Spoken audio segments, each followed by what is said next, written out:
Hymne à l'amour face au système. Ils étaient jadis une constellation vivante, une fraternité de cœurs battant à l'unisson. Unis par un rêve plus grand qu'eux-mêmes, servir, protéger, éclairer. Ils avançaient ensemble comme un seul souffle, portés par une confiance pure. Et par cette lumière intérieure qui ne connaît ni calcul ni intérêt.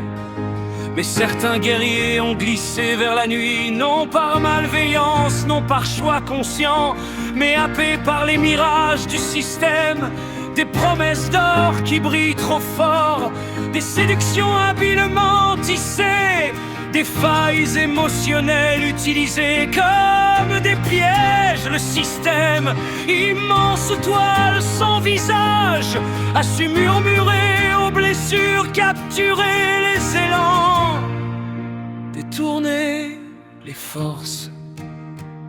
Ce système, vie de domination, respire par le contrôle, se nourrit de la fragilité humaine.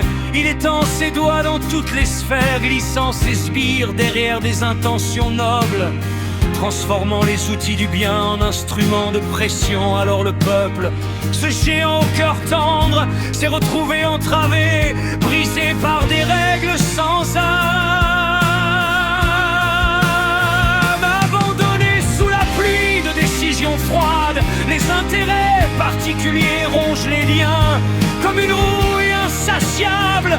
Mais l'humanité peut encore se souvenir. La solidarité est un feu doux, un foyer qui rassemble, une source où l'amour renaît chaque fois qu'on le croit perdu.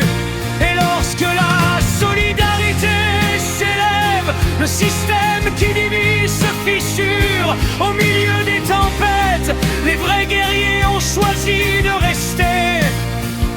Ceux dont la loyauté ne se monnaie pas, ceux dont la lumière ne s'éteint pas sous les menaces, ceux qui protègent son œuvre même lorsque leur propre cœur saigne.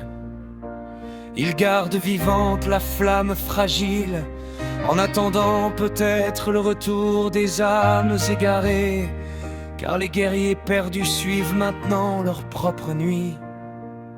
Ils marchent à travers leurs ombres, chargés de blessures anciennes, enfants silencieuses, vides d'amour, peurs ancrées dans la mémoire du corps. Leurs gestes durs ne sont que des armures, leurs mots blessants ne sont que des cris étouffés. Ils sont pardonnés, on ne condamne pas ceux qui se débattent avec leurs propres fantômes. Et parce que chaque transformation profonde exige la solitude, un silence sacré doit entourer leur chemin. Il faut éviter tout contact, toute parole, toute présence, non par rejet, mais par sagesse, car nul ne renaît sous surveillance. Nul ne guérit devant ceux qu'il a blessés. La distance est un acte d'amour silencieux, un espace où l'âme peut se regarder enfin, sans masque, sans bruit, sans refuge. C'est dans cette absence que naît parfois la plus belle des rédemptions.